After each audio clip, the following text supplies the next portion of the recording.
আসসালামু আলাইকুম ওরহমতুল্লাহি ওবরাকাতু।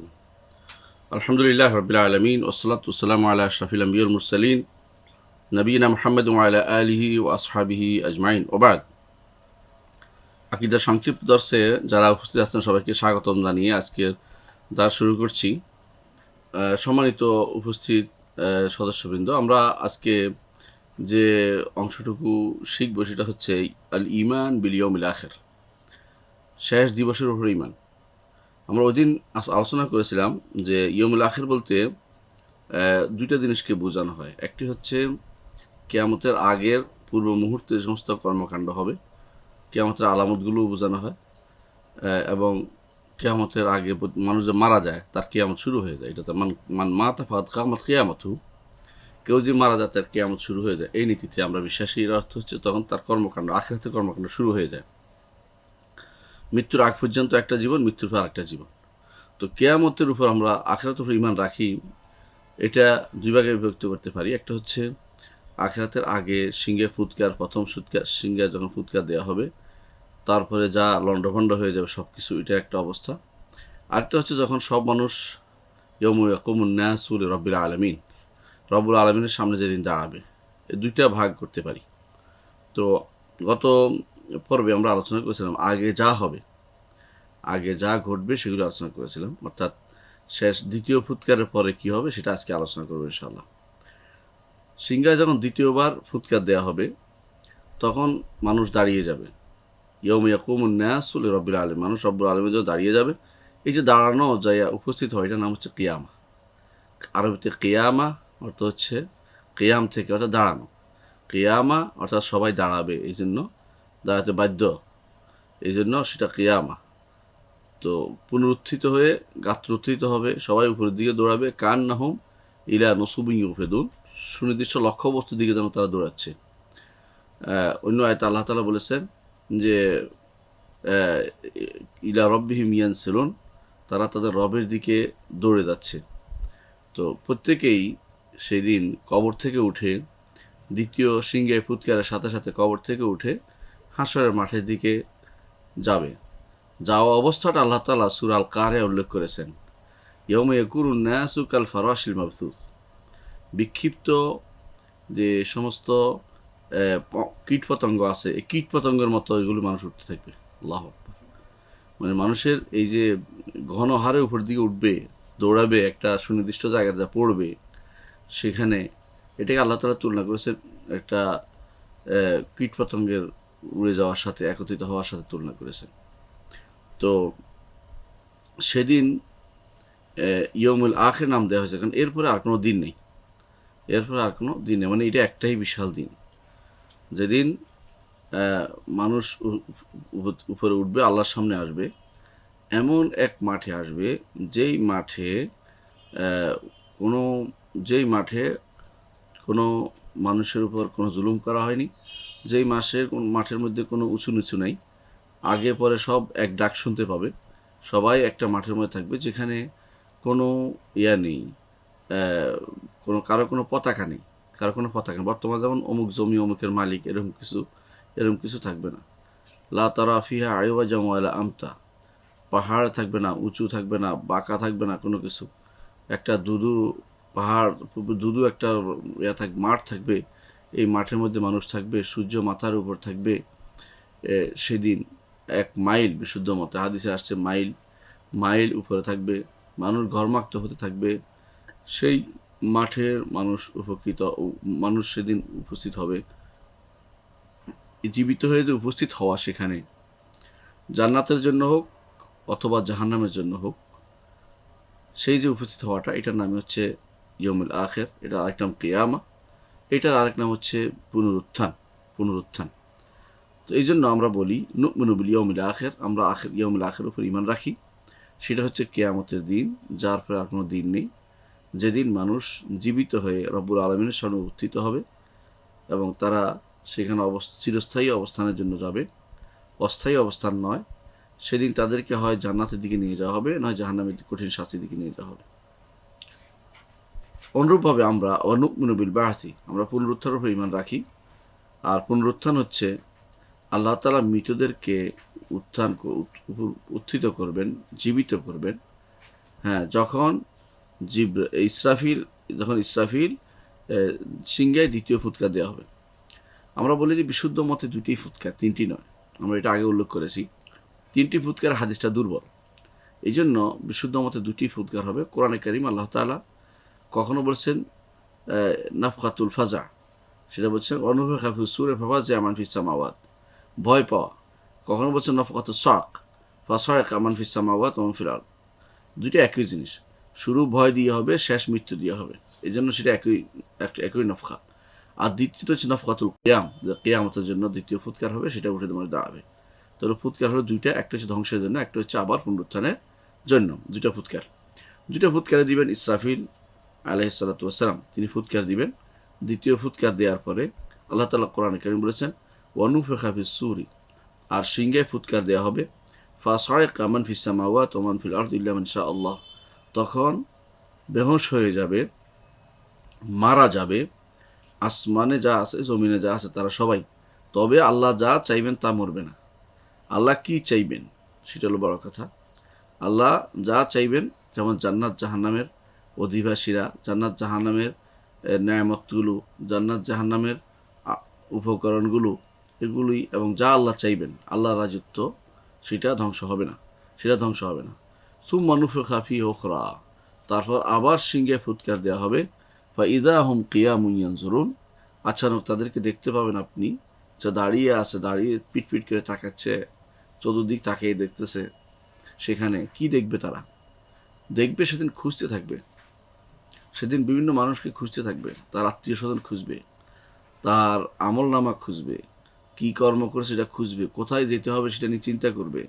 ফাইদা হুম কিয়ামুন ইয়ানজুরুন, সেদিন মানুষ দাঁড়াবে তাদের কবর থেকে রব্বুল আলামিনের জন্য। হুফাতান, তাদের পায়ের মধ্যে কোনো জুতা থাকবে না। বেলা নেআলিন, জুতা ব্যতীত, খালি পায়ে, নগ্ন পায়ে। ঔরাত, এবং তাদের শরীরে কোনো কাপড় থাকবে না। বেলা থিয়াব, কোনো কাপড় থাকবে না, নগ্ন শরীরে সেখানে থাকবে। গরলান, তাদের কোনো খতনা করা থাকবে না। আল্লাহ তাআলা কোরআন কারীম বলেছেন কামা বাদানা আউওয়ালা খালকিন নুঈদু, যেভাবে আমরা প্রথম সৃষ্টি করেছিলাম এভাবে আমরা আবার সৃষ্টি করব। ওয়াদান আলাইনা, এটা আমাদের উপর ওয়াদা করছি। ইন্না কুন্না ফাইলিন, এটা অবশ্যই আমরা করব। সূরা আম্বিয়ার 104 নম্বরে আল্লাহ সেটা বলছেন। এর অর্থ হচ্ছে সেদিন মানুষ কবর থেকে উঠবে।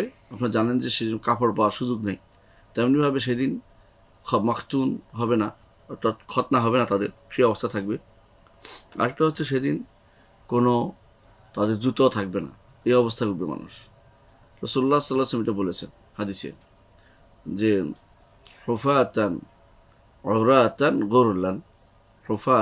উরাতান গুরলান, সেদিন তারা সেখানে উপস্থিত হবে। তো সেদিন সেখানে উপস্থিত হওয়ার অবস্থা এমন যে ভয়াবহতার কারণে মানুষ তার কাপড় আছে কি নাই সেটা মানুষ বুঝতে পারবে না। প্রথম যাকে কাপড় পরানো হবে তিনি হচ্ছেন ইব্রাহিম আলাইহিস সালাম, এবং বলা হয়ে থাকে এই জন্য যে তাকে যখন আগুনে নিক্ষেপ করা হয়েছে তখন কাপড় থেকে মুক্ত করা হয়েছিল। তো আল্লাহ তাআলা তাকে সেদিন এই জন্য সম্মানিত করবেন, সবার আগে তাকে কাপড় পরিয়ে দিবেন। এর আগ পর্যন্ত মানুষের কোনো কাপড় থাকবে, মানুষ এমন অবস্থা থাকবে কারো কিছুর দিকে তাকানোর মতো অবস্থা সেখানে থাকবে না। আয়েশা রাদিয়াল্লাহু আনহা বলেন, ইয়া রাসূলুল্লাহ, মানুষ একে অপরের দিকে তাকাবে ল্যাংটা হলে। তখন রাসূলুল্লাহ সাল্লাল্লাহু আলাইহি ওয়াসাল্লাম বললেন, আয়েশা, সেদিনকার বিপদ অনেক ভয়াবহ, কেউ কারো দিকে তাকানোর প্রস্তুত করবে না, ওসব চিন্তা মানুষের মাথায় আসবে না, এসব অন্যায়ের চিন্তা মানুষের মাথায় কোনোদিন আসবে না, সুতরাং কেউ কারো কিছু শরীরের দিকে তাকাবে না। এটা হচ্ছে সেদিন আল্লাহর জন্য যখন দাঁড়াবে। তো সেদিন দাঁড়ানোটাকে দুনিয়ার বুকে যে ব্যক্তি ভয় করবে, আল্লাহ তাআলা বলেছেন ওয়ালিমান খাফা মাকামা রাব্বিহি জান্নাতান, যে ব্যক্তি আল্লাহর সামনে দাঁড়ানোকে ভয় করবে তার জন্য দুটি জান্নাত রয়েছে। দুনিয়ার বুকে এই যে ভয় করা যে আমি আল্লাহর সামনে দাঁড়াবো, এই ভয় করাটা করলে তার লাভ হচ্ছে এটা অন্যায় কাজে যেতে পারবে না, কারণ তার মনে হবে যে আমি হিসাব দিয়ে করতে হবে। মানুষের সামনে যাই করি না কেন আল্লাহ তাআলা আমাকে দেখছেন, তিনি হাসরের দিন আমাকে নিয়ে পাকড়াও করবেন, তো অন্যায়টা করবে না সে, কারণ তাকে জবাবদিহি তার মুখোমুখি হতে হবে, এটা তার বিশ্বাস তখন আসবে। সেদিন আর কি হবে, হাসরের মাঠে যখন উঠবে তখন প্রথম যে কাজটি হবে সেটা হচ্ছে, আমরা হাদিসে পড়েছি সেটা হচ্ছে রাসূলুল্লাহ সাল্লাল্লাহু আলাইহি ওয়াসাল্লাম তাদের সবার জন্য সুপারিশ করে বিচারের জন্য। এর আগে মানুষ ঘর্মাক্ত হতেই থাকবে, ডুবতেই থাকবে, কেউ ডুবু অবস্থায়, কেউ নাক পরিমাণ, কেউ হাঁটু পরিমাণ, আমল অনুযায়ী তার ঘর্মাক্ত হবে, বিভৎস। সেদিন কোনো ছায়া থাকবে না, একমাত্র ছায়া থাকবে আল্লাহর আরশের ছায়া অথবা আল্লাহ তাআলার ছায়া, আল্লাহ তাআলার নিজের একটি সৃষ্ট ছায়া, তার সৃষ্ট ছায়া অথবা তার আরশের ছায়া, দুইটা যে কোনো একটি থাকবে। সেই ছায়ায়, আরশের ছায়াটাই হচ্ছে বেশি বিশুদ্ধগত মত, সেই ছায়ায় কিছু লোক স্থান পাবে আর বাকিরা কোনো ছায়া পাবে না, তারা ঘর্মাক্ত হবে, কষ্ট পাবে। তখন মানুষ সবাই যাবে আদম আলাইহিসসালামের কাছে, বলবেন যে আপনি আমাদের পিতা, আপনি আমাদের জন্য সুপারিশ করুন যাতে আমাদের এই বিপদ থেকে উদ্ধার হয়। তিনি বলবেন লাস্তু হুনাকুম, আমি তোমাদের এই কাজের জন্য নই, কারণ আমি নিষিদ্ধ ফল থেকে খেয়েছিলাম, আমাকে যদি জিজ্ঞাসা করে আমার জবাব দেওয়ার কিছু থাকবে না। তারপর তিনি বলবেন যে তোমরা বরং নূহ আলাইহিসসালামের কাছে যাও, তিনি তোমাদের জন্য কিছু করতে পারেন, কারণ তিনি প্রথম রাসূল দুনিয়ার বুকে প্রথম রাসূল। তখন আমরা যাব, তখন মানুষ দৌড়াতে থাকবে আল্লাহ তাআলা যাকে প্রথম প্রেরণ করেছেন নূহ আলাইহিসসালামের কাছে। নূহ আলাইহিসসালাম বলবেন যে না, আমি এই কাজের জন্য নই, আমি আমার ছেলের জন্য দরদ ভরা কণ্ঠে আল্লাহর কাছে আবেদন করেছিলাম, প্রত্যাখ্যাত হয়েছি, আমি এই কাজের জন্য আল্লাহর সামনে যেতে পারবো না, বরং তোমরা ইব্রাহিম আলাইহিসসালামের কাছে যাও। তখন মানুষ ইব্রাহিম আলাইহিসসালামের কাছে যাবে। ইব্রাহিম আলাইহিসসালাম বলবেন যে আমি 3টি কথা ঘুরিয়ে পেঁচিয়ে বলেছিলাম, যদি জিজ্ঞাসা করে আমি সেটা জবাব দিতে পারবো না, সুতরাং আমি এই কাজের জন্য নই, তোমরা বরং মুসা আলাইহিসসালামের কাছে যাও, কারণ তিনি তো আল্লাহর সাথে কথা বলেছেন। সুতরাং আমরা যাব, সব মানুষ যাবে মুসা আলাইহিসসালামের কাছে। তিনি বলবেন যে না, আমি এই কাজ করতে পারবো না, কারণ আমি এক কিপ্তিকে চট দিয়েছিলাম, সে মারা গিয়েছিল, যদি আল্লাহ আমাকে জিজ্ঞাসা করে আমি এটা জবাব দিতে পারবো না। তোমরা বরং ঈসা আলাইহিসসালামের কাছে যাও। তখন মানুষ ঈসা আলাইহিসসালামের কাছে যাবে। ঈসা আলাইহিসসালাম নিজের কোনো দোষ বলবেন না, তিনি শুধু বলবেন যে এই কাজের জন্য আমি নই, বরং সর্বশেষ জন্য নবী এসেছে মুহাম্মদুর রাসূলুল্লাহ সাল্লাল্লাহু আলাইহি ওয়াসাল্লাম, মুহাম্মদ, তার কাছে তোমরা যাও। তখন মানুষ মুহাম্মদ সাল্লাল্লাহু আলাইহি ওয়াসাল্লামের কাছে যাবে, তিনি বলবেন আনা লাহা, আমি এই কাজের জন্য রয়েছি। তখন সেখানে তিনি বলবেন, তিনি বলেছেন, হাদিসে বলেছেন, তিনি আরশের নিচে যায় সিজদায় পড়ে যাবেন। আল্লাহ তাআলা তখন বলবেন যে আপনি মাথা উঠান, আপনি কথা বলুন, আপনি শোনা হবে, আপনি যা বা সুপারিশ করবেন আপনার সুপারিশ রাখা হবে, আপনার বক্তব্য শোনা হবে, আপনার দোয়া, আপনার প্রার্থনা শোনা হবে। তখন আল্লাহ তাআলার কাছে রাসূলুল্লাহ সাল্লাল্লাহু আলাইহি ওয়াসাল্লাম যে সুপারিশ করবেন, এটা শাফাআতুল উযমা বলা হয়। সেদিন প্রথম শাফাআতুল উযমা, বড় সুপারিশ হবে। সেই সুপারিশের হবে এটা যে মানুষের মধ্যে ফয়সালা করে দিন। আল্লাহ তাআলা তখন তার আরশ থেকে কুরসিতে নেমে আসবেন এবং তিনি ফয়সালা করবেন, হাশরের মাঠে আসবেন, ফয়সালা করবেন। ফয়সালা কিভাবে করবেন? কোরআন কারীমে আল্লাহ তাআলা বলেছেন যে ফয়সালা করা, এত মানুষের ফয়সালা তার জন্য কঠিন নয়, ইয়াসির, খুবই সহজ, অল্প সময়ের ভিতরে তিনি সেটা ফয়সালা করে ফেলবেন। লক্ষ কোটি মানুষ, এগুলির মধ্যে তিনি ফয়সালা করে ফেলবেন। আদম থেকে শুরু করে সর্বশেষ মানুষটি পর্যন্ত সব মানুষের মধ্যে তিনি ফয়সালা করবেন। ওহু আসরাউল হাসিবিন, কোরআন কারীম আল্লাহ তাআলা বলছেন তিনি হিসাবকারীদের মধ্যে সবচেয়ে দ্রুত। সুতরাং দুনিয়ার বুকে এরকম তার হিসাবের জন্য সময় যেরকম লাগে, সেরকম একসাথে তিনি সবার হিসাব নিতে পারবেন। মানুষ যেমন একজনের হিসাব একজনের নিয়ে থাকে, আরেকজন বসে থাকে, এরকম না, তিনি হিসাব নিতে পারবেন, দ্রুত হিসাব নিতে পারবেন। সারিউল হিসাব আল্লাহ বারবার করেছেন কোরআন কারীমে, তিনি দ্রুত হিসাব গ্রহণকারী, সেদিন তিনি দ্রুত হিসাব নেবেন। কিন্তু হিসাব নিতেই প্রথমে যারা ছিল, বিনা হিসাবে জান্নাতে যাওয়ার ছিল 70,000, তারা বিনা হিসাবে জান্নাতে চলে যাবে। তারপরে নবীরা যাবে, শহীদরা যাবে, সিদ্দিকরা যাবে। এরপরে যারা থাকবে এদের মধ্যে আল্লাহ তাআলা যারা ধনী, যারা গরিব, মুহাজির, আনসার, তারা আগে চলে যাবে, গরিবরা, কারণ তাদের 500 বছর আগে তাদের হিসাব শেষ হয়ে যাবে, কারণ তাদের হিসাব নাই। আর যারা ধনী তাদের হিসাব লম্বা হবে, তাদের হিসাব গ্রহণ করা হবে, যদিও কারো তাদের আর্ধ হবে, শুধু পেশ করা হবে, কিন্তু তারপরে হিসাব নেওয়া হবে। সেদিন কি হবে? মানুষের আমল নামা ডান হাতে দেওয়া হবে অথবা বাম হাতে তাদের পিঠের পিছন দিয়ে দেওয়া হবে। যাদের আমল নামা ডান হাতে দেওয়া হবে তারা হচ্ছে ইমানদার। ইমানদারদের আমল নামা ডান হাতে দেওয়া হবে, তারা বলবে যে হাউ মুকরাউ কিতাবিয়া, আসো দেখো আমার কিতাব দেখো, ইন্নী জানান্তু আন্নী মুলাকিন হিসাবিয়া, আমি বিশ্বাস করতাম যে আমার হিসাব সহজ হবে, আমি হিসাবের সম্মুখীন হব। ফাহুয়া ফি আইশাতির রাদিয়া, সে সন্তুষ্ট জীবনে বসবাস করবে। ও আম্মামান উতিয়া কিতাবাহু বিশিমালিহি, যার বাম হাতে দেওয়া হবে ফায়াকুল ইয়া লাইতা নিলাম উতা কিতাবি, হায় যদি কিতাব না দেওয়া হতো, ইয়া লাইতাহা কানাতিল কাদিয়া, যদি আগের মৃত্যুটাই যথেষ্ট ছিল। তখন এইভাবে মানুষের হাত পিছতে থাকবে। সেদিন মানুষের যারা নেককার তাদের ডান হাতে আমলনামা দেওয়া হবে এবং তাদেরকে আমলনামা অনুসারে তাদেরকে সামনে এগিয়ে দিবে। আর যারা খারাপ লোক তাদের আমলনামা দেওয়া হবে বাম হাতে এবং পিছনে, পিঠের পিছনে, দেখতেও পারবে না ভালো করে কি আছে, বোঝা বইবে সেটার। কোরআন কারীম আল্লাহ তাআলা বলছেন ফাআম্মামান উতিয়া কিতাবাহু বিয়ামিনিহি, অতঃপর যার আমলনামা দেওয়া হবে ডান হাতে, ফাসাউফা ইউহাসাবু হিসাবান ইয়াসীরা, তার হিসাব হবে অত্যন্ত সহজ। ওয়ায়ানকালিবু ইলা আহলিহি মাসরুরা, সে তার পরিবারের কাছে খুশি হয়ে ফিরে চলে যাবে।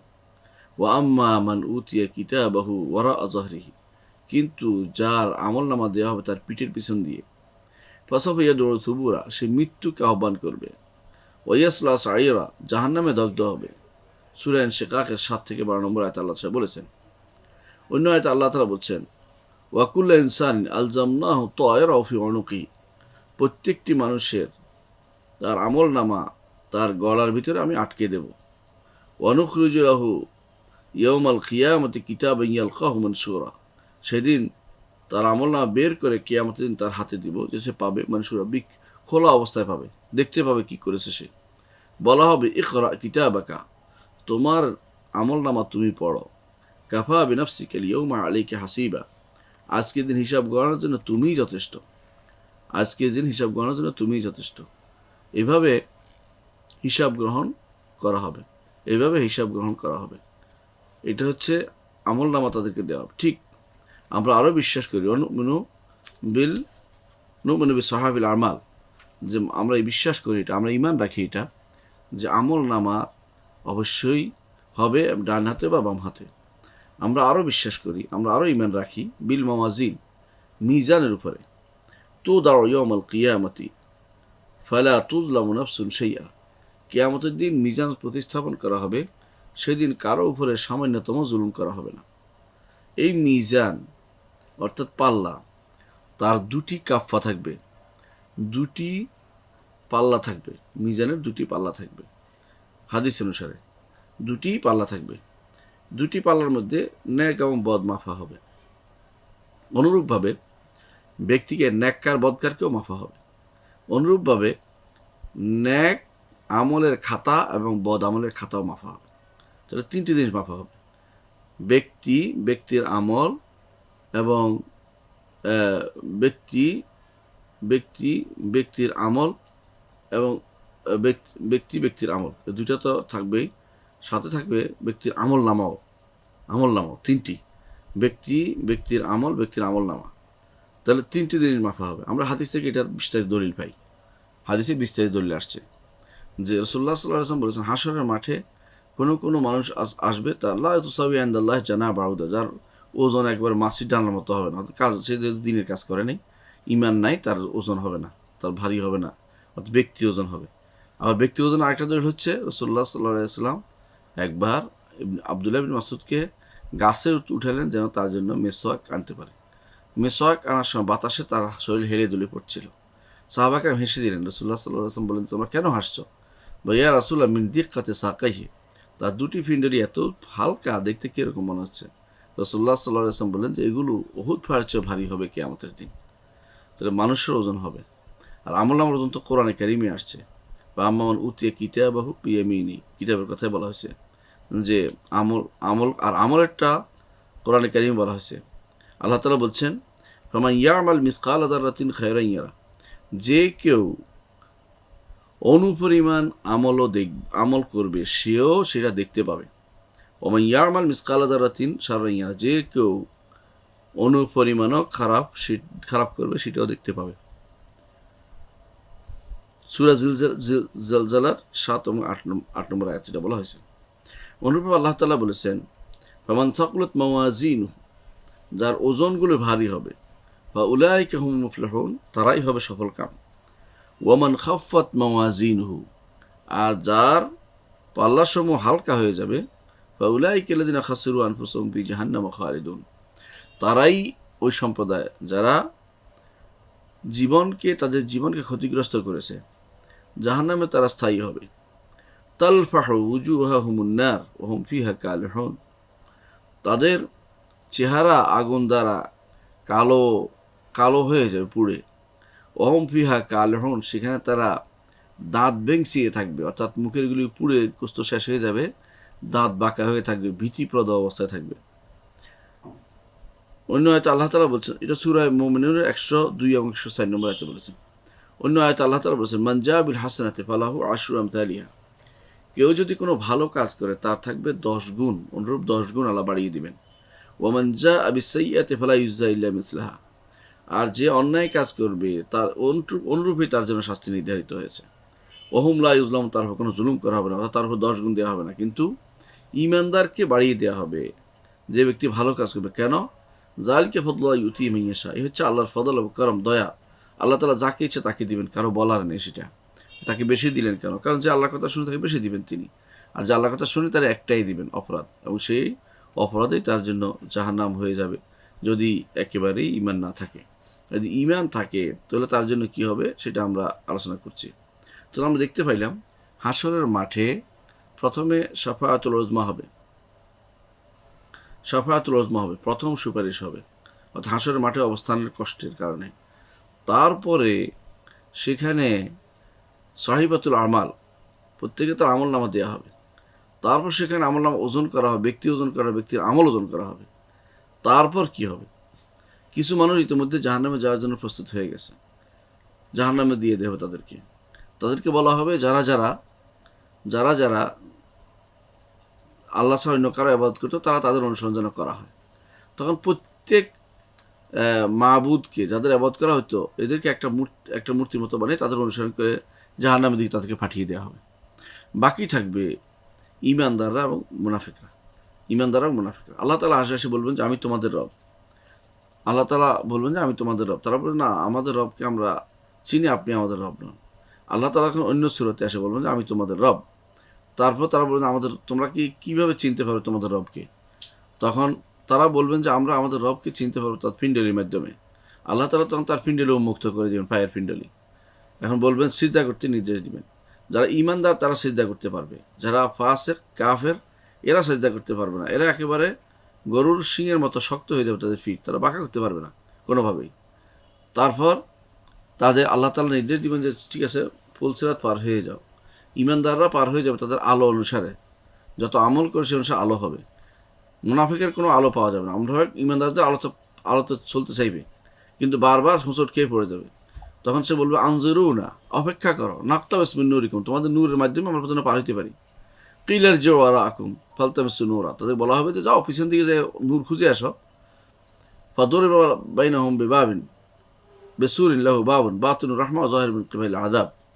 তো তখন ভিতরে আযাব থাকলেও বাইরে আযাব তাদের উপর পতিত হবে, ভিতরে শান্তি থাকলেও, কারণ তারা আসলে অন্যায় করেছিল, এই জন্য তাদের উপর শাস্তি নিপতিত হবে এবং তারা কেটে কেটে পড়ে যাবে জাহান্নামে। তাহলে জাহান্নামের উপর দিয়ে পার হওয়ার সময় এরা পড়ে যাবে, এরা মুনাফিকরা।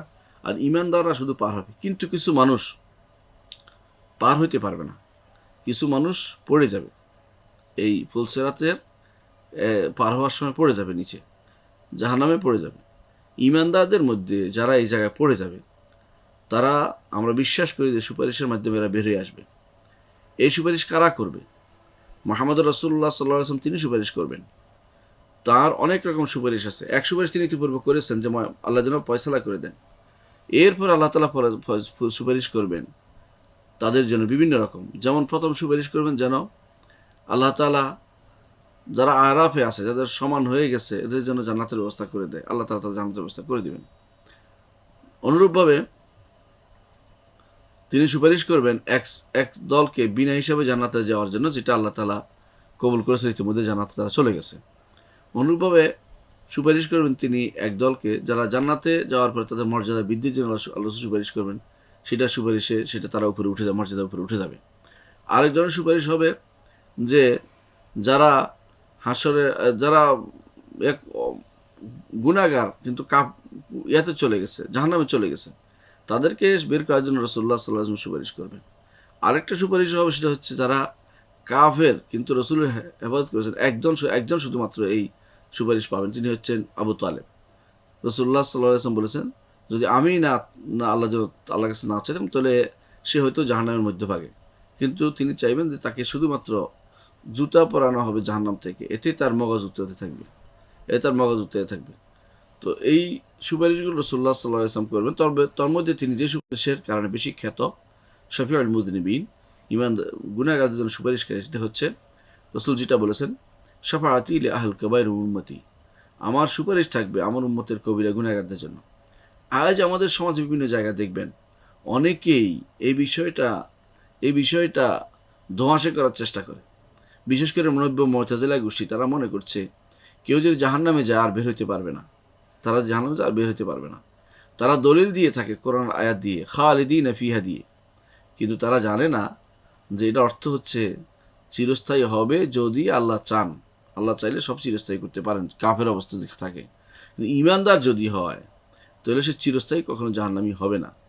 ইমানের কারণে তার জান্নাত যাওয়া একসময় নিশ্চিত হবে। হয়তো সে ইমানদার কিন্তু বেদাত করেছে, 72 ফেরকার মধ্যে এক ফেরকা ছাড়া সবাই জাহান্নামী, যে রাসূল বলেছেন, এদের মধ্যে অন্তর্ভুক্ত হয়ে গেছে, যেমন শিয়া, খারেজি, অনুরূপভাবে মুরজিয়া, তারপরে মুতাজিলা, আশায়েরিয়া, মাতুরিদিয়া, এই গোষ্ঠীগুলো, এগুলো তাদের ইমানের কমতির কারণে এবং তাদের ভুলের কারণে, বেদাতের কারণে এবং গুনার কারণে এই গোষ্ঠীগুলো আল্লাহ তাআলা এদের মধ্যে থেকে যারা তওবা কবুল করেন নাই তাদেরকে তিনি জাহান্নাম দিবেন, অথবা তাদের জন্য সুপারিশ হবে। তো জাহান্নামে যাওয়ার পরে তাদের জন্য সুপারিশ হবে, অথবা জাহান্নামে যাওয়ার হকদার হয়েছে এখনও দেননি, তাদের জন্য সুপারিশ হবে। হাদিসে রাসূলুল্লাহ সাল্লাল্লাহু আলাইহি ওয়াসাল্লাম সুপারিশ করবেন। তাহলে আমাদের নবী বিভিন্নভাবে সুপারিশ করবেন এই যারা জাহান্নামে চলে গেছে তাদের জন্য, যেন তাদেরকে বের করে আনা হয় সেই সময়। অনুরূপভাবে ইমানদাররা সুপারিশ করবেন। ইমানদার বলতে সবাই, যত লোক ইমানদার জান্নাতে চলে গেছে ইমানের কারণে, ইমান তাদের জান্নাতে নিয়ে গেছে, তারা কিন্তু সুপারিশ করবেন। তাদের ভাই বেরাদার যারা ইমানদার আছে তাদের জন্য সুপারিশ করবেন। আর যার ইমান নাই তার জন্য কোনো সুপারিশ হবে না। সুপারিশের দুটি শর্ত রয়েছে। এক নম্বর হচ্ছে, অবশ্যই যার জন্য সুপারিশ করবে তার ইমান থাকতে হবে। যদি বড় শিরকি থাকে, বড় কুফরি থাকে, বড় নেফাকি থাকে, তার জন্য কোনো সুপারিশ হবে না। আর দ্বিতীয় শর্ত হচ্ছে আল্লাহর অনুমতি থাকতে হবে। এই দুটি শর্ত অত্যন্ত গুরুত্বপূর্ণ। আল্লাহর অনুমতি থাকতে হবে যে সুপারিশ করবে তার জন্য। আর রেদা লিল মাশফু, যার জন্য সুপারিশ করবেন তিনি, সেই লোকটি আল্লাহর সন্তোষভাজন হতে হবে। গুনাহ করেছে কিন্তু সন্তোষভাজন, ইমান থাকলে আল্লাহর একটু না একটু সন্তোষ তার রয়েছে, সেই একটু ইমানের অধিকারী। এই ইমানের কারণে আল্লাহ তাআলা তার জন্য ইমানদারদের অন্তরে এবং নবীদের অন্তরে, ফেরেশতাদের অন্তরে, তাদের অন্তরে ইলহাম করবেন, তারা যেন বলে আমাদের ভাই, আমাদের বন্ধু খুঁজে পাচ্ছি না। আল্লাহ বলে খুঁজে দেখে তাদেরকে সেখান থেকে বের করার জন্য আল্লাহর কাছে সুপারিশ করবেন। এটাও হাদিসে আসছে। তবে শর্ত অবশ্যই জানতে হবে যে কখনো কোনো যে শিরিক করেছে, নেফাক করেছে এবং বড় কুফরি করেছে, তার জন্য কোনোদিন কেউ সুপারিশ করবে না এবং সে জাহান্নাম থেকে কখনো বের হইতেই পারবে না, জাহান্নাম চিরস্থায়ী হয়ে যাবে। কিন্তু ইমানদার কিন্তু কবিরা গুনাহ করেছে, অর্থাৎ শিরিক নেই, কুফরি নেই, বড় কুফরি, বড় শিরিক, বড় নেফাক নাই, তার মধ্যে আমলিগত ত্রুটি আছে এবং কখনো কখনো গুনাহ হয়ে গেছে, কবিরা গুনাহ হয়েছে, সেই লোকের জন্য সুপারিশ হবে। সেই লোকের সুপারিশ ইমানদার নবী রাসূলুল্লাহ সাল্লাল্লাহু আলাইহি ওয়াসাল্লাম করবেন, ইমানদাররাও করবে এবং ফেরেশতারাও করবেন। এদের কারণে আল্লাহ তাআলা কিছু মানুষকে জাহান্নাম থেকে বের করে আনবেন, এদের সুপারিশের কারণে। এবং তাদের অবস্থা কি হবে? হাদিসে আসছে, রাসূলুল্লাহ সাল্লাল্লাহু আলাইহি ওয়াসাল্লাম বলেছেন, তাদের পোড়া থাকবে শরীর, সবসময় মানুষ দেখে ফেলবে এই চিহ্ন দিয়ে যে এরা পোড়া, এরা জাহান্নামী ছিল, বেরিয়ে আসছে, ওদেরকে বলা হবে জাহান্নামীয়ুন। কিন্তু তারা শেষ পর্যন্ত আল্লাহর কাছে দোয়া করবে, আল্লাহ তাদেরকে সেই অবস্থা থেকে মুক্তি দিবেন এবং তারা জান্নাতের অধিবাসী হবে এবং সেরা খুশি অবস্থায় তারা জান্নাতে অবস্থান করতে পারবে। কারণ জান্নাতে যে যাবে তার কোনো কিছু অপূর্ণ থাকবে না, সবই পূর্ণ হবে।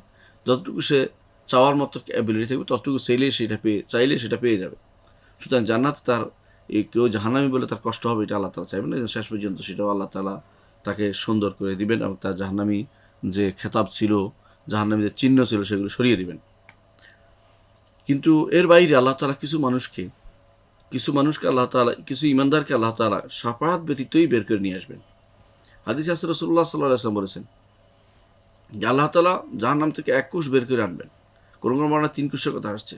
সালাসু হাসায়াত মিন হাসায়াত রাব্বি, আমার রব্বের 3টি কোষ আল্লাহ তাআলা বের করে আনবেন যারা ঈমানদার।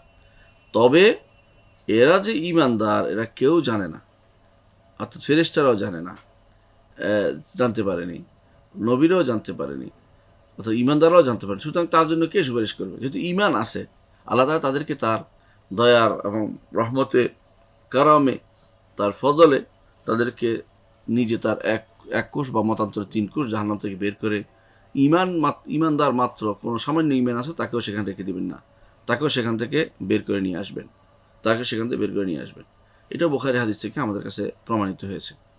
এইভাবে তারা যখন বের হয়ে আসবে, জাহান্নাম থেকে বের হয়ে আসবে, এটা হচ্ছে জাহান্নাম থেকে বের হয়ে তারা জান্নাতের দিকে যাবে।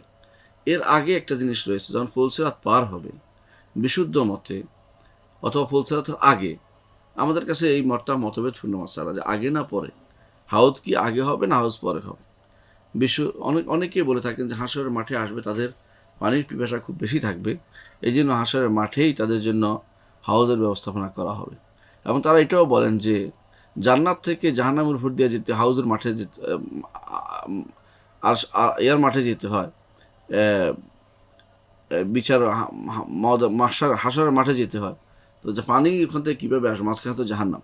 এই সমস্ত ইল্লত বা কারণ দেখিয়ে তারা মনে করেন যে না, হাশরের মাঠে পানিটা হবে না, যখন তারা ফুলসিরাত পার হবে, প্রত্যেকে পিপাসার্থ থাকবে, তখন তাদের জন্য মুহাম্মদ রাসূলুল্লাহ সাল্লাল্লাহু আলাইহি ওয়াসাল্লাম সহ প্রত্যেক নবীর হাউজ থাকবে।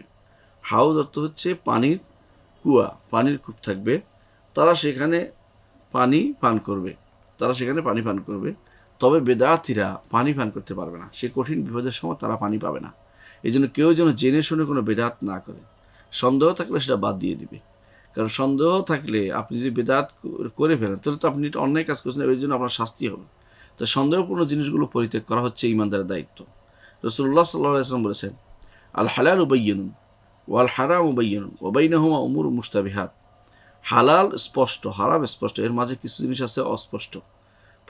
ফামান ইস্তাবরা আলি দীনি ওয়া ইরদিহি ফামান ইত্তাকা শুবহাত, যে ব্যক্তি সন্দেহ থেকে দূরে থাকতে পারলো, ফাকাদ ইস্তাবরা আলি দীনি ওয়া ইরদিহি, সে তার দিনদারি এবং মর্যাদা, আত্মমর্যাদা, সম্মান সব সে পবিত্র করতে পেরেছে, ভালো রাখতে পেরেছে, সেজন্য সে জান্নাতে চলে যাবে। অর্থাৎ এটা হচ্ছে যে কোনো সন্দেহজনক জিনিস থেকে দূরে থাকা।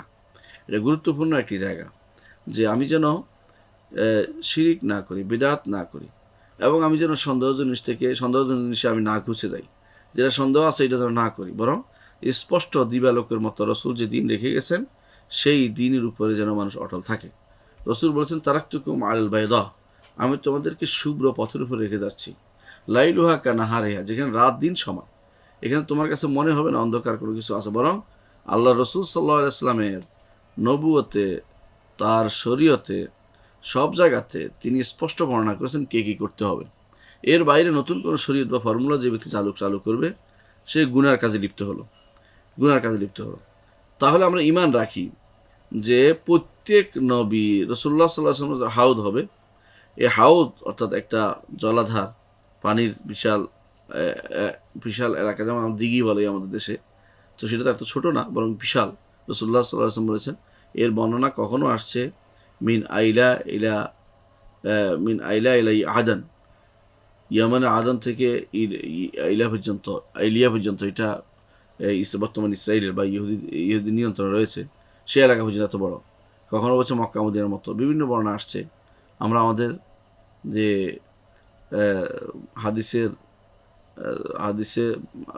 হাদিস বিশ্বকোষ আছে সেখানে এই হাদিসের ব্যাখ্যায় বিস্তারিত আলোচনা করেছে, এই বিষয়গুলো সেখানে পড়ে নেবেন। সেখানে কারণও বলা হয়েছে কেন রাসূলুল্লাহ সাল্লাল্লাহু আলাইহি ওয়াসাল্লাম কেন এটাকে এক একজনের কাছে একরকম বললেন, কেন, সেটা কারণ আমরা উল্লেখ করেছি।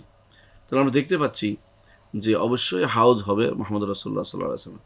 সে হাউজ থেকে যে ব্যক্তি একবার পান করবে তার জীবনে কোনোদিন আর তার কোনো পিপাসা আসবে না। রাসূলের উম্মতরা সেখানে ঢুকবে। প্রত্যেক নবীর আলাদা আলাদা হাউজ থাকবে।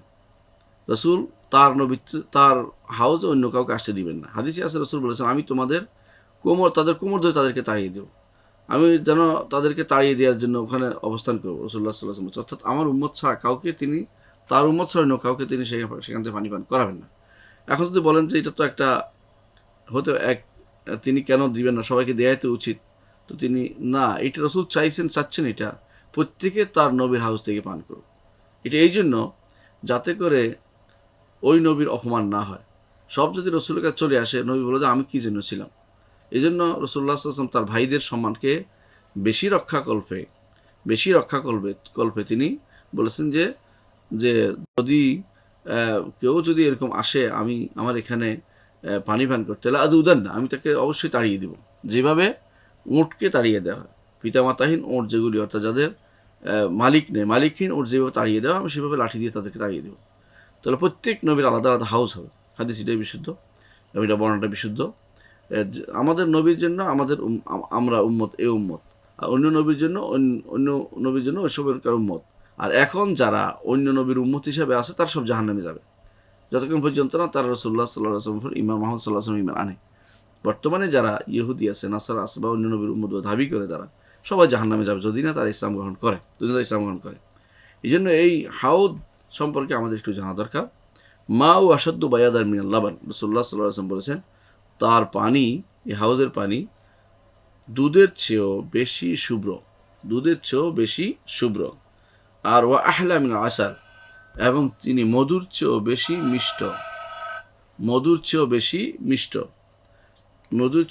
মিষ্ট। ও আতিয়াবু মিনার রাহাতিল মিস্ক, এবং মিস্কের সুগন্ধির চেয়েও বেশি উপাদেয়। তুলুহু শাহরুন ও আরদুহু শাহর, তার দৈর্ঘ্য 1 মাসের, প্রস্থ 1 মাসের রাস্তা। ও আনিয়াতুহু কানুজুমিস সামা, তার আনিয়া বর্তনগুলো, পেয়ালাগুলো যা দিয়ে পানি পান করে সেগুলো, গ্লাস, এসবই হচ্ছে কানুজুমিস সামা, আকাশের তারকারাজির মতো এত বেশি এবং এত সুন্দর। দুইটাই হুসনান ওয়া কাসরাতান, সৌন্দর্যের দিক থেকেও বেশি সুন্দর আর পরিমাণের দিক থেকে, সংখ্যার দিক থেকেও বেশি সংখ্যক। তো আমরা দেখতে পাচ্ছি রাসূলুল্লাহ সাল্লাল্লাহু আলাইহি ওয়াসাল্লামের হাউজ হবে, সেখান থেকে বেদাতীরা, সেখানে আমরা ঈমান রাখি যে বেদাতীরা তা থেকে পান করতে পারবে না, যেমন রাসূলুল্লাহ সাল্লাল্লাহু আলাইহি ওয়াসাল্লাম বলে দিয়েছেন। সুতরাং বেদাতীরা তা থেকে পান করতে পারবেন, রাসূল তাদেরকে তাড়িয়ে দিবেন। তারা যখন বলা হবে উম্মত, তাদেরকে রাসূল বলবেন যে উম্মতি, তখন ফেরেশতারা বলবেন ইন্নাকা লা তাদরি মা আহদাসু বা'দাক, আপনি জানেন না তারা আপনার পরে কি নতুন বেদাত চালু করেছে আপনি দুনিয়া থেকে চলে যাওয়ার পরে। বর্তমান সময়েও এরকম বেদাতীদের অভাব নেই, তারা বেশিরভাগই নবীর মহব্বতের দাবি করছে কিন্তু বেদাত করছে। তারা রাসূলের হাউজ থেকে পান করার সৌভাগ্য থেকে বঞ্চিত হবেন। এই হাউজ মূলত কাউসার থেকে এসেছে। কাউসার হচ্ছে জান্নাতের একটি বিশাল স্রোতস্বিনী, যেখান থেকে হাউজ পানি এসে এখান থেকে ঈমানদারদের জন্য দেয়া হচ্ছে। এটা হচ্ছে কাউসারের একটি শাখা, এবং এই শাখাটি বৃহৎ শাখা রাসূলুল্লাহ সাল্লাল্লাহু আলাইহি ওয়াসাল্লামের। যে ব্যক্তি এই কাউসারের এই শাখা থেকে পান করবে, ইন্না আতাইনাকাল কাউসার, এরপরে যে ব্যক্তি ইন্না আতাইনাকাল কাউসার এই আয়াত পড়েছে, যে ব্যক্তি সে বুঝতে পারবে যে কাউসার থেকে এই পানি আসবে। রাসূলের হাদিসে আসছে ইয়াকুত্তানে, দুইটা নালা দিয়ে এসে হাউজে এসে পড়বে। সুতরাং যে ব্যক্তি ইন্না আতাইনাকাল কাউসার পড়ে বিশ্বাস করবে এটা যে আল্লাহ রাসূলকে কাউসার দেওয়া হয়েছে, অর্থ হচ্ছে কাউসার মূল স্রোতস্বিনী মালিক হচ্ছে মুহাম্মদ রাসূলুল্লাহ সাল্লাল্লাহু আলাইহি ওয়াসাল্লাম। সেখান থেকে প্রত্যেক নবীকে আলাদা আলাদা করে সেখান থেকে নালা দেওয়া হবে, যে নালা দিয়ে তারা হাশরের মাঠে অথবা সিরাতের পরে তাদের উম্মতকে পানি পান করাতে পারবেন। অনুরূপভাবে ওয়ানুমিনু বিসসিরাত আল মনসুব আলা জাহান্নামের উপরে যে পুলসিরাত থাকবে সেটার উপর আমরা এটার উপর ঈমান আনি। ইয়ামুরুন নাস আলাইহা আলা কদরি আমালিহিম, মানুষ তাদের আমল অনুযায়ী এর উপর দিয়ে পার হবে। ফা ইয়ামুরু আউয়ালুহুম কাল বারকি, তাদের প্রথম যারা পার হবে তারা বিদ্যুৎ গতিতে পার হয়ে যাবে। সুম্মা কামার রিয়াহ, তারপর বাতাস যেভাবে যায় সেভাবে যাবে। সুম্মা কামাররে তৈরি, তারপর পাখি যেভাবে যায় সেভাবে যাবে। ও আসাদ্দের রিজাল, এবং যারা দ্রুত পদচলে হাঁটতে সক্ষম তাদের মতো করে যাবে। ওয়ান নবী সাল্লাল্লাহু আলাইহি ওয়াসাল্লাম কায়িমুন আলা সিরাত, তখন রাসূলুল্লাহ সাল্লাল্লাহু আলাইহি ওয়াসাল্লাম সিরাতের পাদদেশে দাঁড়িয়ে থাকবেন। ইয়াকুল, তিনি বলবেন, ইয়া রাব্বি, হে রব, সাল্লিম সাল্লিম, হে রব নিরাপত্তা দান করো, নিরাপত্তা দান করো।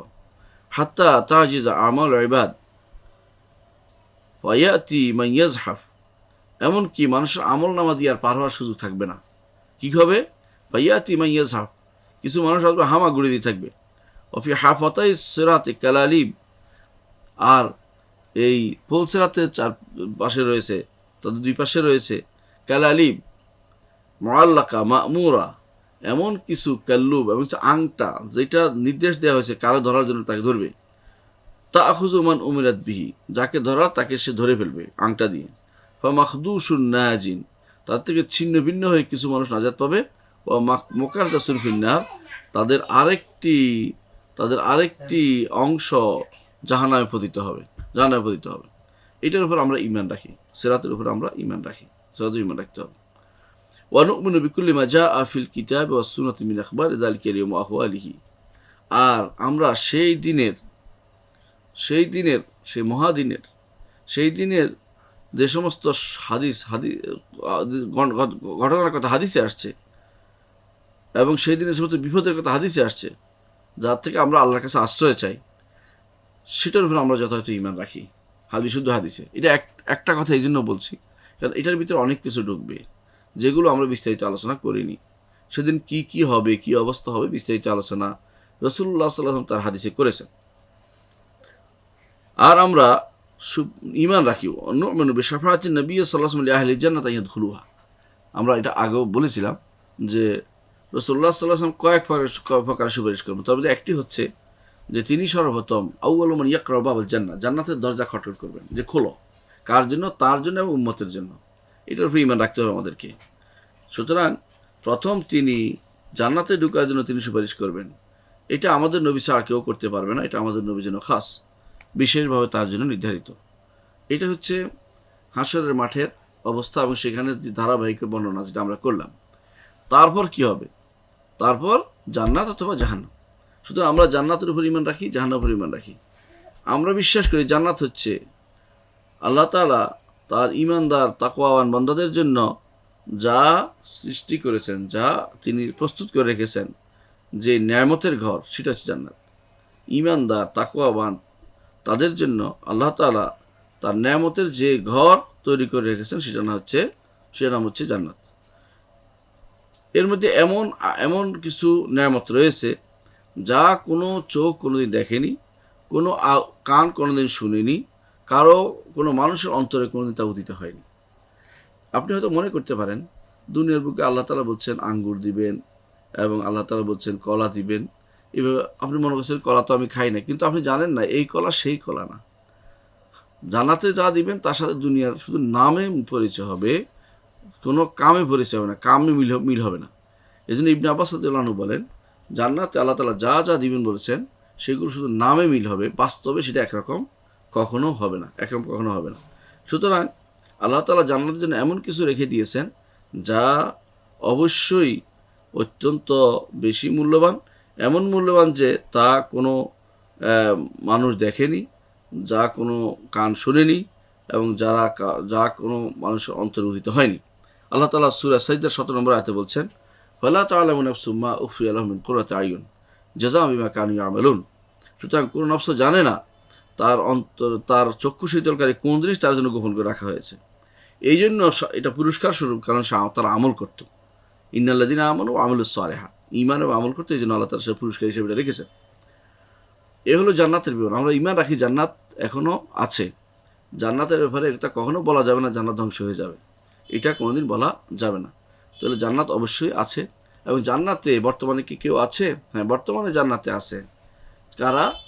ফেরেশতা। সেখানে আছে আল্লাহর শহীদদের রূহ আছে সেখানে, এবং আল্লাহর নেক বান্দাদের কারো জায়গায় রাসূলুল্লাহ সাল্লাল্লাহু আলাইহি ওয়াসাল্লামকে দেখানো হয়েছিল। হাসর তিনি তো মেরাজের রাতে গিয়েছিলেন, যে তারা সেদিন অমুককে দেখেছে অমুকখানে, অমুককে দেখেছে অমুকখানে। এর অর্থ হচ্ছে যে এরা জান্নাতে গিয়েছে অথবা যাবে, দুটাই শুদ্ধ। এরা জান্নাতে না গিয়ে থাকলে, জীবিত থাকলে জান্নাতে যাবে, আর যদি মরে গিয়ে থাকে তারা অবশ্যই জান্নাতে যাবে। এটার উপর আমরা ঈমান রাখি। সুতরাং জান্নাতের এই বিষয়টা আরও সেন্সিটিভ বিষয়, লম্বা বিষয়, সেগুলো আলোচনার বেশি দাবি রাখি। কিন্তু আমরা সংক্ষেপে এটাই বললাম যে তাদের জন্য আল্লাহ তাআলা এমন জিনিস রাখছেন যে জিনিস তারা কোনো চিন্তাও করেনি। তাদের জন্য এরকম যে কষ্ট করে সে টাকা রোজগার করে সে বাজার করে খাইতে হবে, রান্না করে, এরপর আবার ডাক্তারের কাছে, এরকম কিছু নেই। সেদিন হবে আনন্দ আর আনন্দ ঈমানদারদের। দ্বিতীয় হচ্ছে নার, জাহান্নাম। জাহান্নামকে আল্লাহ তাআলা সৃষ্টি করেছেন, কাফিরদের জন্য প্রস্তুত করেছেন, জালেমকারীদের জন্য প্রস্তুত করেছেন। এর মধ্যে রয়েছে শাস্তি এবং ভয়াবহ শাস্তি, যা কোনো অন্তর কোনো দিন দেখেনি এবং কোনো সাধারণ কোনো মানুষ এটা কল্পনা করেনি। সাধারণ কোনো মানুষ এটা কল্পনা করেনি। এমন আযাব তাদের মধ্যে থাকবে, অর্থাৎ জাহান্নামের আযাব এত বেশি হবে যে সে কল্পনা করতে পারে। তার কাছে মনে হচ্ছে তো আগুন, কিন্তু কি আগুন সেটা? সাধারণ আগুনের চেয়েও বহুগুণ বেশি। হাদিসে আসছে দুনিয়ার আগুন 70 ভাগের 1 ভাগ, এরকম 70 গুণ। সাহাবায়ে কেরাম বলেন যে ইয়া রাসূলুল্লাহ, এই 1 ভাগে তো যথেষ্ট, 1 ভাগে তো যথেষ্ট। রাসূলুল্লাহ সাল্লাল্লাহু আলাইহি ওয়াসাল্লাম বলেন এর চেয়ে 1 ভাগ যথেষ্ট হলে হবে না, সেটা অনেক বেশি, আরও 70 গুণ বেশি বেশি উত্তপ্ত সেই আগুন। এইটা দিয়ে আল্লাহ তাআলা সেদিন শাস্তি দিবেন কাদেরকে? জাহান্নামীদেরকে। জাহান্নামী কারা হবে? 2 শ্রেণীর জাহান্নামী। এক শ্রেণীর জাহান্নামী হচ্ছে চিরস্থায়ী জাহান্নামী, কাফেরদেরকে শাস্তি। আরেক শ্রেণীর জাহান্নামী হচ্ছে অস্থায়ী জাহান্নামী, যারা ঈমানদার তবে গুনাহ করেছে, কিন্তু তাদের কোনো তওবা ছিল না এবং তাদের কোনো সুপারিশ হওয়ার আগেই তারা জাহান্নামে চলে গেছে এবং তারা জাহান্নামে দগ্ধ হচ্ছে তাদের আমলের কারণে। এদের জন্য এদের জন্য শাস্তি হবে, 2 ধরনের শাস্তি। এরা আল্লাহ তাআলা এদের সম্পর্কে বলেছেন ইন্না আ'তাদনা লিয-যালিমিনা নারান আহাতা বিহিম সুরাদুকুহা, আমি প্রস্তুত করে রেখেছি জালেমদের জন্য আগুন, আহাতা বিহিম সুরাদুকুহা, যা তাদের শরীরের বিভিন্ন অংশকে তারা ঘিরে রাখবে। ওয়া ইয়াস্তাগীসু, তাদের চেহারা সহ সবগুলো ঘিরে ফেলবে।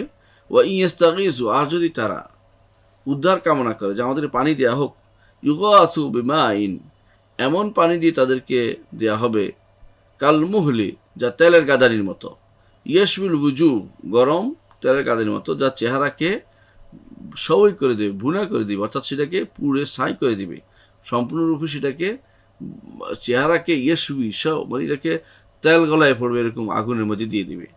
বিইসা শারাব, কতই না নিষ্কৃষ্ট সেই পানীয়, ওয়াসাআত মুরতাফাকা, আর থাকার জায়গা হিসেবে কতই নিকৃষ্ট সেটা। আমরা ঈমান রাখি জান্নাত এবং জাহান্নাম এখনো আছে, মওজুদাতান আল-আন ফি ওয়ালান তাফনিয়া আবাদাল আবিদিন, কখনো সে দুইটা ধ্বংস হবে না।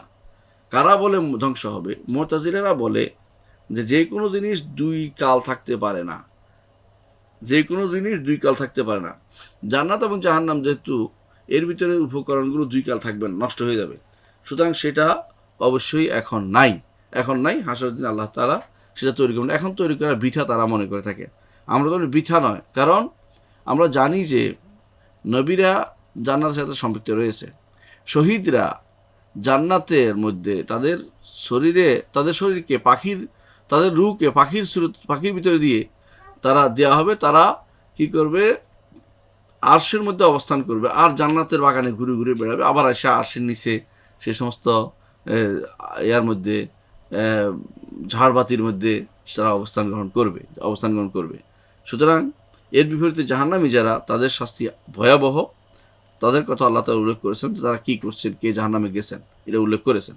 তাহলে যারা জাহান্নামে যাচ্ছে, বিশেষ করে যারা জাহান্নামের উপযুক্ত হচ্ছে, জাহান্নাম থেকে কবরের মধ্যে তাদের শাস্তির ব্যবস্থাপনা করা হচ্ছে, এদের কথাই এই হাদিসগুলো স্পষ্ট দাবি হচ্ছে জান্নাত জাহান্নাম এখনো আছে। এটা সবসময় তারা জান্নাত জাহান্নাম থাকবে, আছে, সিংহা ফুৎকার সাথে কোনোটাই ধ্বংস হবে না, বা এর পরেও ধ্বংস হবে না, আগেও ধ্বংস হবে না। কোরআন কারীম আল্লাহ তাআলা বলছেন ওয়ামান ইউমিন বিল্লাহি ওয়া ইয়ামাল সালিহান, আর যে আল্লাহর উপর ঈমান আনবে এবং নেক আমল করবে, ইউদখিলহু জান্নাতিন তাজরি মিন তাহতিল আনহার খালিদিনা ফিহা আবাদা, তাকে আল্লাহ তাআলা প্রবেশ করাবেন এমন জান্নাতে যার নিচ দিয়ে নহর সম প্রবাহিত, সেখানে তারা চিরস্থায়ী হবে। কাদ আহসানাল্লাহু লাহু রিজকা, আল্লাহ তাআলা তার জন্য উত্তম রিজিকের ব্যবস্থা করেছেন। ঠিক অনুরূপভাবে আল্লাহ তাআলা বলেছেন ইন্নাল্লাহা লাআনাল কাফিরিন ওয়া আ'আদ্দা লাহুম সাঈরা, আল্লাহ তাআলা কাফেরদেরকে লানত করেছেন এবং তাদের জন্য জাহান্নামের ব্যবস্থাপনা করেছেন, আগুনের ব্যবস্থাপনা করেছেন।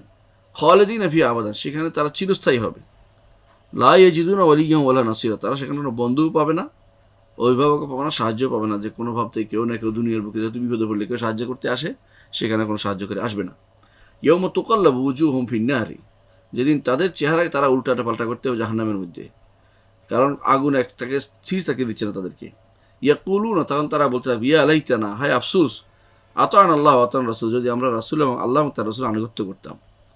সূরা আহজাবের 64 থেকে 66 নম্বরে আল্লাহ তাআলা বলেছেন। এর অর্থ হচ্ছে হাসরের মাঠের সে ভয়াবহতা আমরা তুলে ধরতে সমর্থ হয়েছি, অর্থাৎ জান্নাত জাহান্নাম পর্যন্ত আমরা আলোচনা নিয়ে এসেছি। যদি এর আগে অনেক লম্বা আলোচনা আছে, আমরা সে লম্বা করতে চাচ্ছি না। একজন ইমানদারের জন্য এটুকু ইমান আনাই যথেষ্ট হবে যে এই শাস্তি শুধুমাত্র কাফেরদের জন্য এবং ইমানদারদের মধ্যে যারা গুনাহগার, ইমান তওবা কবুল হয় না, তাদের জন্য শাস্তি রয়েছে। আর এই শান্তি জান্নাতের জন্য শান্তি যেটা, এবং যারা এই জাহান্নাম থেকে বের হয়ে জান্নাতে যাবে তাদের জন্য এই শান্তি রয়েছে। এটা কোরআনের এবং হাদিসের ভাষ্য, এবং এটা হচ্ছে আমাদের আকীদা, এবং এর উপর আমরা ইমান রেখে থাকি। আমরা আরও ইমান রাখি যে জান্নাতে যাবে কারা, এর উপর আমরা ইমান রাখি যে কোরআন এবং সুন্নাহ যাদেরকে স্পষ্টভাবে কোরআন এবং হাদিসেদেরকে জান্নাতি বলা হয়েছে, তারা ব্যতীত আর কাউকে আমরা জান্নাতি বলে সার্টিফিকেট দেই না। তবে যাদেরকে জান্নাতি বলে কোরআন এবং সুন্নাহ সার্টিফিকেট এসেছে তাদেরকে আমরা জান্নাতি বলি, এই সার্টিফিকেট আমরা দেই, এবং নির্ধারিতভাবে কীরকম ব্যক্তিকে অথবা এই গুণওয়ালাদেরকে, দুইটা জিনিস দিয়ে আমরা সাক্ষ্য দিই। যেমন ব্যক্তিকে বলা হয়েছে কীরকম, যেমন যারা যেমন রাসূলুল্লাহ সাল্লাল্লাহু আলাইহি ওয়াসাল্লাম ব্যক্তি হিসেবে বলেছেন, আবু বকরকে জান্নাতি বলেছেন, ওমরকে জান্নাতি বলেছেন, ওসমানকে বলেছেন, আলীকে বলেছেন। অনুরূপভাবে রাসূলুল্লাহ সাল্লাল্লাহু আলাইহি ওয়াসাল্লাম তলহা, জুবাইর, আব্দুর রহমান ইবনে আউফ, সাদ ইবনে আবি ওয়াক্কাস, সাঈদ ইবনে যায়েদ, এদেরকে, অনুরূপভাবে বেলালকে, অনুরূপভাবে এক মহিলাকে, রাসূলুল্লাহ সাল্লাল্লাহু আলাইহি ওয়াসাল্লাম এদেরকে বিভিন্নভাবে জান্নাতের ব্যক্তিগতভাবে ব্যক্তি একক সরাসরি সত্তাকে জান্নাতি বলে ঘোষণা করেছেন রাসূলুল্লাহ সাল্লাল্লাহু আলাইহি ওয়াসাল্লাম। তাহলে বোঝা গেল যে রাসূলুল্লাহ সাল্লাল্লাহু আলাইহি ওয়াসাল্লাম যাদেরকে জান্নাতি ঘোষণা করেছেন ব্যক্তি হিসেবে, তাদেরকে আমরা জান্নাতি বলবো। বিশেষ করে সাহাবায়ে কেরাম সবাই জান্নাতি, কারণ তাদের ব্যাপারে আমাদের আর কোনো কিছু বলার নেই। এই জন্য আল্লাহ তাআলা বলেছেন রাদিয়াল্লাহু আনহুম ওয়া রাদু আনহু, আল্লাহ তাদের উপর সন্তুষ্ট হয়েছেন, তারা আল্লাহর উপরে সন্তুষ্ট হয়েছেন। আর যে সমস্ত লোকদেরকে জান্নাত দেওয়া হবে, এদের গুণবাচক যে সমস্ত গুণ আছে, যে এই গুণের লোকগুলো জানাতে হবে, রাসূলুল্লাহ সাল্লাল্লাহু আলাইহি ওয়াসাল্লাম আমাদেরকে জানিয়েছেন যে কিছু মানুষ গুণের কারণে জান্নাতে যাবে। সেই গুণগুলো কি? নাম নয়। যেমন যারা রাসূলুল্লাহ সাল্লাল্লাহু আলাইহি ওয়াসাল্লাম বলেছেন যে ব্যক্তি মানুষকে আন্দার আমসেরান, যে ব্যক্তি কোনো অভাবগ্রস্তকে ছাড় দিবে, আল্লাহ তাআলা তাকে ছাড় দিয়ে জান্নাত দিবেন, হাদিসে আসছে।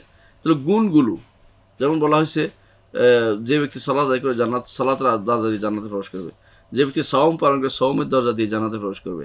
এসবই এই জন্য যে গুণগুলো দেখার জন্য যে কি কি গুণের কারণে মানুষ জান্নাতে যাবে, এটা আমরা আমাদের একটা আলোচনায় বিস্তারিত আলোচনা করেছি। আরও অনেক আছে, কিন্তু মৌলিকভাবে যেগুলো আছে সেগুলো আলোচনা করেছি, সেগুলো দেখে নেবেন।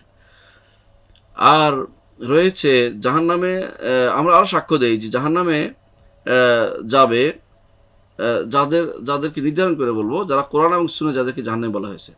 হয় তাদেরকে সরাসরি বলা হয়েছে অমুক নামে যে অমুক জাহান্নামী, যেমন তাব্বাত ইয়াদা আবি লাহাব ওয়া তাব্বা, অথবা নাম বলা হয় নাই, বরং তাদেরকে বিভিন্নভাবে যারা এই কাজ করবে এই গুণের অধিকারী যারা, তারা জাহান্নামে যাবে, এটা বলা হয়েছে। যেমন আবু লাহাবের জন্য, আমর ইবনে লুহাই আল খুজাইয়ের জন্য, এদেরকে আল্লাহ তাআলা নাম দিয়ে আল্লাহ তাআলা বলেছেন জাহান্নামে যাবে। কিন্তু যাদেরকে গুণের কারণে জাহান্নামে যাবে বলেছেন, যেমন প্রত্যেক কাফের, প্রত্যেক মুশরিক, শিরকে আকবার যে করবে, প্রত্যেক মুনাফিক, বড় মুনাফিক যে করবে, এরা সবাই চিরস্থায়ী জাহান্নামে যাবে। এটা গুণ হিসেবে বলা হয়েছে। আমরা ইতিপূর্বে আলোচনা করেছিলাম, আপনাদের মনে থাকতে পারে, যে আখিরাতের আলোচনা অসম্পূর্ণ থেকে যাবে যদি আমরা কিছু আলোচনা এখানে না করি। অর্থাৎ মৃত্যুর পরপরে যা হয় সেটা কি? মানুষকে কবরে যখন দেওয়া হয়, তখন আমরা বিশ্বাস করি যে, আমরা ঈমান রাখি যে তাকে 3টি প্রশ্ন করার জন্য ফেরেশতারা আসে। দুজন ফেরেশতা আসে। একজনের নাম মুনকার, একজনের নাম নাকির। এই জন্য আল্লাহ তাআলা কোরআনে কারীম বলেছেন যে কোরআনে কারীম বলছে ইউসাব্বিতুল্লাহুল্লাযিনা আমানু বিল কওলিস সাবিত, যারা ঈমানদার তাদেরকে আল্লাহ তাআলা কওলে সাবিত, স্থায়ী কওল দিয়ে, স্থায়ী বক্তব্য দিয়ে, স্থায়ী কথা দিয়ে আল্লাহ তাআলা তাদেরকে প্রতিষ্ঠিত রাখবেন। ওই ফিল হায়াত দুনিয়ার দুবেন ও ফিল আখিরাত, আখিরাতের জীবনে দুভাবেই। দুনিয়ার জীবনে অর্থাৎ মৃত্যুর সময়, আখিরাতে অর্থ হলো হাসরের মৃত্যুর পরে। দুই অবস্থায় তারা লা ইলাহা ইল্লাল্লাহ বলতে পারবে, লা ইলাহা উত্তর দিতে পারবে, এবং রব সম্পর্কে, দিন সম্পর্কে, নবী সম্পর্কে তারা উত্তর দিতে পারবে। কিভাবে? ঈমানদার বলবে রব্বি আল্লাহ, আমার রব হচ্ছেন আল্লাহ, দিনের ইসলাম, ও দিন হচ্ছে ইসলাম, ও নবী মুহাম্মদ, আমার নবী হচ্ছেন মুহাম্মদ সাল্লাল্লাহু আলাইহি ওয়াসাল্লাম। কিন্তু কাফের এবং মুনাফিক তারা বলবে লা আদরি, আমি জানি না। সামিতুন নাস ইয়াকুলুনা শাইআন ফাকুলতু, মানুষ যা বলছে আমি তা বলেছি, আমি মন থেকে কোনো কিছু ইন্না যুন্নু ইল্লা যন্নান ওয়া মা নাহনু বিমুস্তায়কিন, আমি তো ধারণা করতে কথা বলতে, আমি আসলে ইয়াকিন বা দৃঢ় কোনো পথের অনুসরণ করিনি। এভাবে তারা বিভ্রান্ত হবে। তারা সঠিক পথে, কাফের ও মুনাফিক তারা জান্নাতের পথ পাবে না, ফিতনার উত্তর দিতে পারবে না, ফিতনার উত্তর, পরীক্ষার উত্তর দিতে পারবে না। এর বাইরে যারা থাকবে, আমরা এটার উপর ঈমান রাখি যে যেমনিভাবে ফিতনাতে যেমন আছে, অর্থাৎ ফিতনা পরীক্ষা যেমন হবে, তেমনিভাবে তা ঈমানদারদের জন্য কবরে সব, তাদের কবরে নেয়ামতের ব্যবস্থা করা হবে, ব্যবস্থা করা হবে। যেমন আল্লাহ তাআলা কোরআনে কারীম বলেছেন সূরা নাহলের 32 নম্বর আয়াতে, আল্লাযিনা তাতাওয়াফাহুমুল মালাইকাতু তাইয়্যিবিন, যাদেরকে মালাইকাগণ, ফেরেশতাগণ উত্তমতার সাথে তাদেরকে মৃত্যু দেন। কীরকম? হাদিসে আসছে যে উত্তমতা অর্থ হলো যেমনিভাবে পানির গ্লাস থেকে এক ফোঁটা পানি পড়ে যায়, তেমনিভাবে এই লোকটার শরীর থেকে রুটা এভাবে বের হয়ে যাবে, ঈমানদার হয়। আর যে কাফের হয় তার হবে কঠিন অবস্থা, ইয়াদরিবুনা উজুহাহুম আদবারহুম, তার সামনে পিছনে পিটিয়ে মারবে, যেমন আমরা সামনে আলোচনা করছি। তো ঈমানদারের ব্যাপারটি আল্লাহ তাআলা সূরা নাহলের 32 নম্বর আয়াতে বলছেন, আল্লাযিনা তাতাওয়াফাহুমুল মালাইকাতু তাইয়্যিবিন, যাদেরকে ফেরেশতারা ভালো অবস্থায় তাদেরকে জীবন হরণ করে। ইয়াকুলুনা সালামুন আলাইকুম, ফেরেশতারা বলে তোমাদের উপরে সালাম হোক। উদখুলুল জান্নাতা বিমা কুনতুম তা'মালুন, জান্নাতে প্রবেশ করতে কারণ তোমরা ভালো আমল করতে, এ কারণে, কিন্তু এটা বিনিময় নয়।